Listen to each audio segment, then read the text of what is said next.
Populism.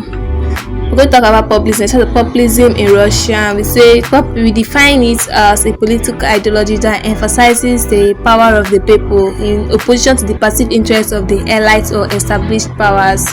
And then we can say populism in Russia started in the 19th century, and it was a multifaceted phenomenon that emerged as a response to the country's social, economic, and political problems. Now, during this period, Russia was undergoing rapid modernization and industrialization, which created a new class that exacerbated existing inequalities in Russia.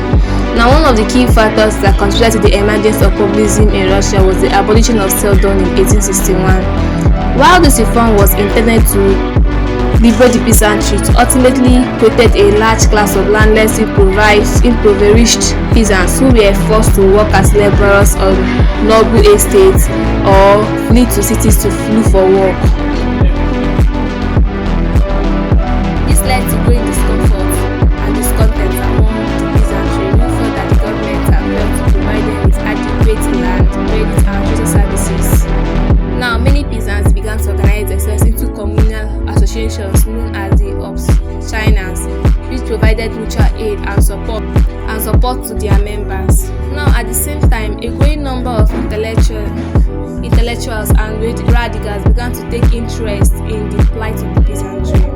Now, these individuals who came from various social backgrounds, including the nobility, clergy, and the middle class, influenced by the Western socialist and anarchist ideas, and saw the peasantry as a potential force for revolutionary change.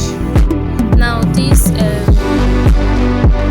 individuals who included figures such as Vladimir Lenin, Georgy Filahanov, were critical, and they were among people that created the Narodnik movement in Russia. Now, the Narodnik movement was one of the earliest and most influential populist movements in Russia. Now, which emerged in the 1860s and 1870s. Now, the Narodiks were largely drawn from the intelligentsia, who believed that the peasants were the key to Russia's social and economic transformations. Now, they argued that the peasantry was inherently a socialist and that the China or communal association was a national and organic form of social organization. Now, the Narodiks also believed that the peasantry had the potential to overthrow social and existing economic order to establish a new socialist society. Now, the Narodists were active in various forms of propaganda and agitation, including the distribution of revolutionary literature, the organization of peasant protests and demonstrations, and the establishment of underground revolutionary cells. However, the Narodic movement was entirely unsuccessful in achieving its goals. Now, the government responded to the Narodics' activities with repression, arresting and exiling many of its leaders. Now, the movement also faced internal divisions and conflicts among its members, which weakened its effectiveness. Now, despite the failure of the Narodic movement, populism continued to be an important force in Russian politics and society till now.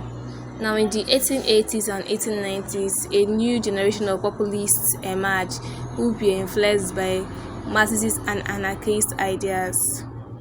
Now, the populists argued that the working class was the key revolutionary change. They also believed that a socialist revolution can only be achieved through the establishment of a revolutionary power and use of armed force.